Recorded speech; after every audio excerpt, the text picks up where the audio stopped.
Qamoqxonadagi yanchar quyonimiz burnini kovlab o'tiribdi. Buni ko'rgan paxan gapirdi. Ey yanchar quyon, bekor burningni kovlading. Irimiga qarasak, burningni kovlasang, xotining senga tashqarida xiyonat qilayotgan bo'ladi. Hech qachon u unaqalardan emas. To'g'ri, u tulki oldin barda ishlagan, lekin hozir u juda ham vafodor. O'lay agar juda ham qichib ketyapti. Men anu yanchar quyonga aytuvdim. Iltimos, ko'tingizni qisib uyda o'tiring, polis kerak emas deb. U o'zicha qahramon. Meni topgan pullarim yetardi-ku. Hoziroq bunday qilaman. Eski o'ynashim Borni oldiga boraman. Unga taklif beraman. O'zi ham Bori tili baquvvatlardan edi. Hozir uydamikin? Boraychi. Tulki Borni oldiga keldi. Salom tulki. Borivo, yaxshimisan? Sen rad qila olmaydigan taklif bilan oldingga kelyapman. Men juda ham zerikdim. Zerikkan bo'lsang, men nima qilishim kerak? Bugun uyimda mehmon bo'l.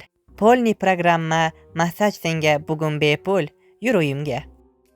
Yo'q tulki, oldin bo'lgandir. Endi men tavba qilganman. Quyon meni eng yaqin do'stim. Unga xiyonat qilmayman. O'rgilda mulla rejimizdan. Hali o'zing yalinasan-ku, o'shanda ko'ramiz.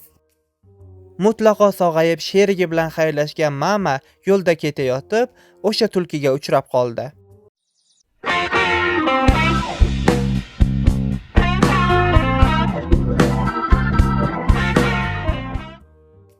Salom go'zal qiz. O'rmonda bunaqa hurliqo yolg'iz nima qilib yuribdi? Shu o'rmonni aylanib, normali bir mujik qidirib yuribman. Unda xursand bo'lavering, shunaqasi qarshingizda turibdi. Tulki oy sekin-asta mamani ko'zdan kechirdi va ko'zi 25 santimetrga tushdi. Voy o'lmasam, men sizni anchadan beri qidirib yurgan ekanman. Yuring uyimga. Uyingizgami? Xo'p. Lekin mamani o'sha joyida kasali bor edi.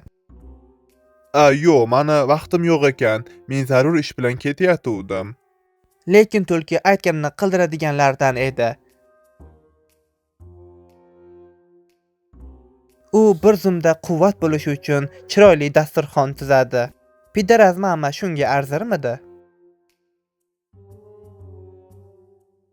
Nimaga qarab turibsiz? O'tiring, oling, iching, kuchga to'ling. Bu vaqtda Bori eski o'ynashiga qattiqroq gapirib qo'ydimmi deb o'ylanyapti. To'g'ri, tulki hali ham zo'r narsa, lekin endi uni eri bor. U uzoqqa ketmaganmikin? Hozir borib undan uzr so'rayman. Keyin u bir zumda yumshaydi. Ozgina unga yordam bersam nima qilibdi?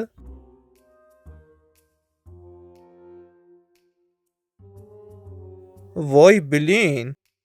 O'rgangan ko'ngil o'rtansa qo'ymas deb shuni aysalar kerak-da. Bir zumda boshqasini topib olib kelibdi. Men bularni hammasini quyonga yetkazishim kerak.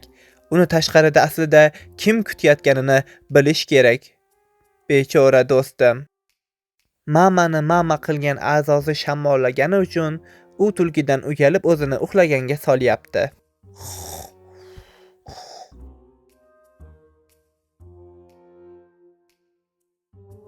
Nimaga birdaniga uxlashga tushdingiz?